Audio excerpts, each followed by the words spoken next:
Hello කොහොමද? ඔන්න ඉතින් අද මගේ නිවාඩු දවස.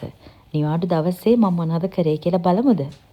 වෙනද වගේම ඉතින් උදෙන්ම නැගිටලා හිස් බඩ මම වතුර වලට ලයිම් ටිකක් දාලා බොනවා. ඒක තමයි මම උදේම හිස් බඩ බොන්නේ.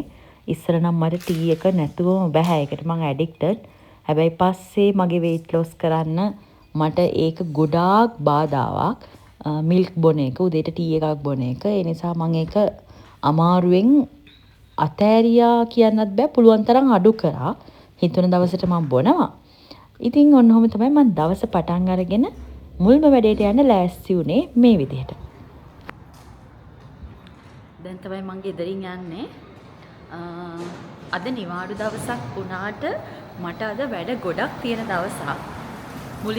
මුල්ම වැඩේ මුලින්ම පන්සල් යන්න හිතුවා. ඊයේ තමයි යන්න හිටියේ. ඇත්තටම ඊයේ යන්න බැරි වුණා. ඒ නිසා අද මුල්ම වැඩේ මගේ පන්සල් යන එක. ඉතින් පන්සල් ගිහින් අද දවසේම නිවාඩු දවසේ කරගන්න වැඩ ගොඩක් තියෙනවා. එහෙනම් බලමු අද මම මොනවද මගේ නිවාඩු දවසේ කරන්න කියලා.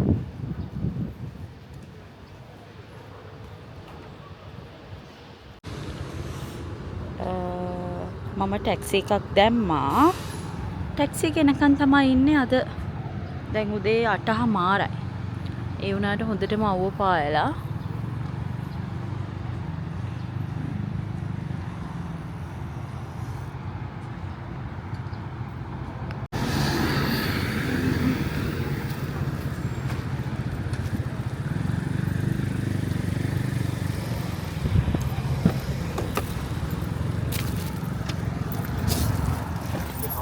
Ni hao. 2172 GR. 对.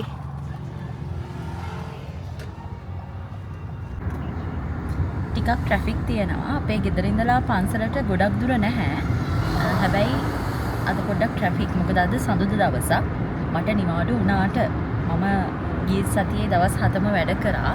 ඒ නිසා තමයි මට අද සඳුදා ලීව් එකක් ගන්න පුළුවන්.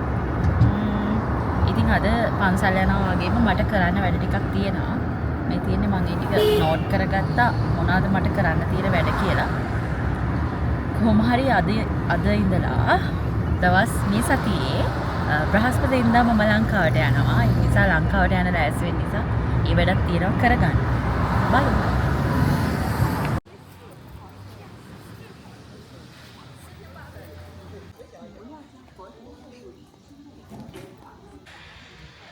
තාම සමයක නිසා මේ හරි ලස්සනයි ගහකොළ. මෙතනට කියන්නේ බදාචු පන්සල නැත්නම් ලිංගුවන් විහාරය කියලා කියනවා. අදත් මං හිතන්නේ පන්සලේ විශේෂ දවසක්.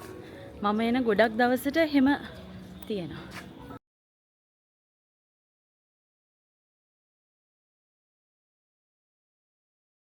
ඒගොල්ලෝ මේ විදිහට නොමිලේ ටිකට් එකක් දෙනවා.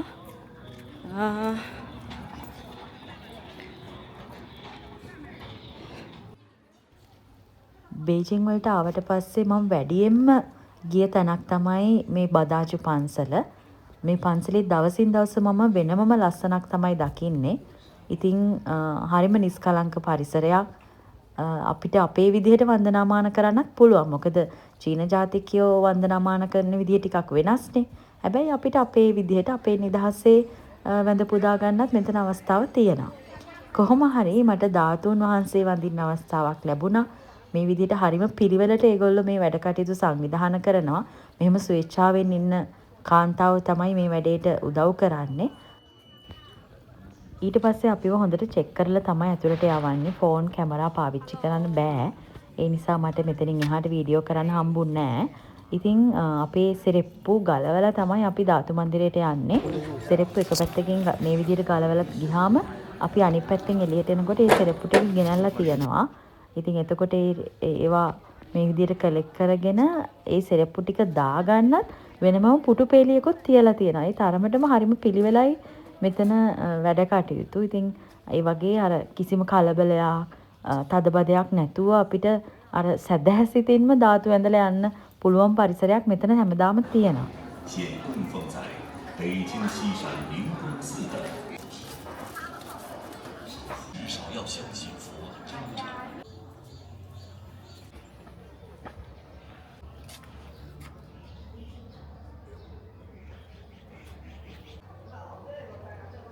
ඇත්තටම හම්බෙන් තමයි මම ධාතුන් වහන්සේ වඳින්න පුළුවන් වුණේ. මම දැනගෙන නෙමෙයි ආවේ අද ධාතු ප්‍රදර්ශනය කියලා. මේ විහාරස්ථානයේ තියෙන්නේ බුදුන් වහන්සේගේ දන්ත ධාතුන්. ඉතින් ඒ නිසා මේ විහාරස්ථානයේ දළදා මාලිගාව කියලත් අපි හඳුන්වනවා. ඒ වගේම බදාචු අටම ස්ථානය කියලත් හඳුන්වනවා. මගේ ගෙදරට ගොඩක් ළඟ නිසා මම නිතරම සාමාන්‍යයෙන් පොයට හරි පොය කිට්ටුනහම හරි මේ පන්සලට එනවා.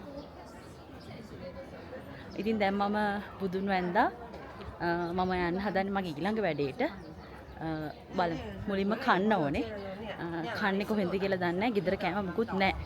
ඉතින් මොනවා හරි ඕඩර් කරගෙන කාලා අද දවසේ මගේ ඊළඟ වැඩේට යනවා.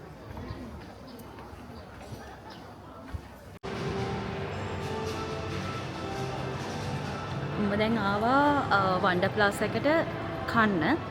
මම මේ දවස්වල ඩයට් එකක් කරනවා. ඒ නිසා මේ වැඩි දෙයක් කන්නේ නැහැ.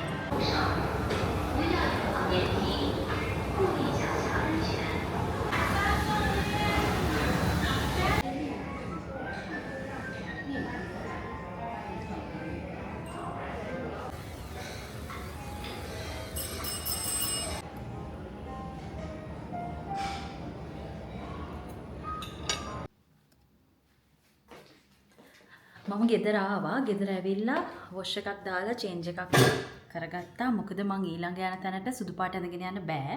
මම රෙකෝඩින් එකක් කරන්න යන්නේ. ඉතින් දැන් මම ටැක්සි එකක් දානවා. ටැක්සි එකක් දාලා ඊළඟ තැනට යන්න හදන්නේ. අපි බලමු ඊළඟ තැන මොකක්ද කියලා. මම යන්නේ BYD showroom එකක් බලන්න. මොකද මේ දවස්වල BYD වාහන ලංකාවෙත් ගොඩක් ෆේමස් නේ. ඉතින් මට හිතුණා ඒ ගැන වීඩියෝ එකක් කරන්න ඕනේ කියලා. ඉතින් අද දවස මම වෙන් කරගත්තා මේ වීඩියෝ එක කරනවා කියලා. මම දන්නේ නැහැ එතනට ගිහිල්ලා මට කරන්න පුළුවන්ද? මොකද මම අවසර අරගෙන එහෙම මොකුත් නැහැ. මම හිතනවා ෂෝරූම්ස් වල මෙහෙම අපිට සාමාන්‍ය වීඩියෝ එකක් කරගන්න පුළුවන් වෙයි කියලා. ඉතින් අපි බලමු ගිහිල්ලා කරන්න පුළුවන්ද කියලා. BYD ෂෝරූම් එක ඇතුලේ මොනවද මම රෙකෝඩ් කරේ කියලා මම මේ වීඩියෝ එකට ඇඩ් කරේ නැහැ. ඒක ඔයගලන්ට ඉස්සරහට බලා ගන්න පුළුවන්. ඉතින් මම පැයක් විතර වෙලාවක් අරගෙන ෂෝරූම් එක ඇතුලේ මගේ වීඩියෝස් ටික ගත්තා. වීඩියෝස් ටික අරගෙන තමයි මම දැන් ගෙදර නෑ මං ගෙදර නෙමෙයි ගියේ. මම යන්නේ සැලොන් එකට. සැලොන් එකට යන්න පිටත් උනේ.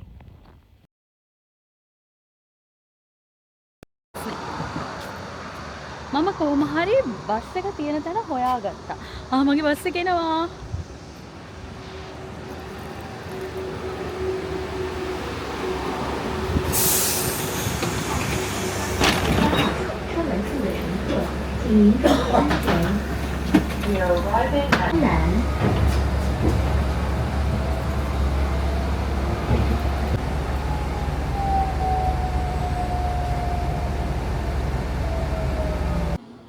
Hey. Hey. Hi. Hi. Hi. Hi. මේ සැලොන් එක හරිම ෂෝක්. හරිම ලස්සනයි. ඒ වගේ මේ වගේ පූසෝ කියුට් පූසෝ ගොඩක් ඉන්නවා. ඒගොල්ලෝ ඉතින් ආවම දැවටි ඉන්නවා. ඊට පස්සේ කොහොම හරි මම මගේ ට්‍රීට්මන්ට් එක කරා. ඒවා නම් මම වීඩියෝ කරේ නෑ. ඊට පස්සේ ගෙදර ගිහින් ඊට පස්සේ අන්තිම වැඩේට තමයි මං ගියේ. මම දැන් ජිම් එකට යනවා. අද දවසේ අන්තිම වැඩේ. මොකද සැටර්ඩේ සන්ඩේ දෙකම අපේ ජිම් එක වහලා. ඒ නිසා තමයි මම සඳුදා අනිවාර්යෙන්ම යනවා කියලා හිතාගත්තේ. දැන් වෙලාව 6:00යි 9 විතර වෙනකන් ඒක ඇරලා තියෙනවා. ඒ නිසා පොඩ්ඩක් හරි වර්ක්අවුට් කරලා එන්න ඕනේ. පැය කමාරක් දෙකක් වර්ක්අවුට් කරලා ඊට පස්සේ මම ගෙදර ගිහිල්ලා මගේ නිවාඩු දවස ඉවර කරා. එහෙනම් ආයෙත් vlog එකක් අරගෙන එන්නම්.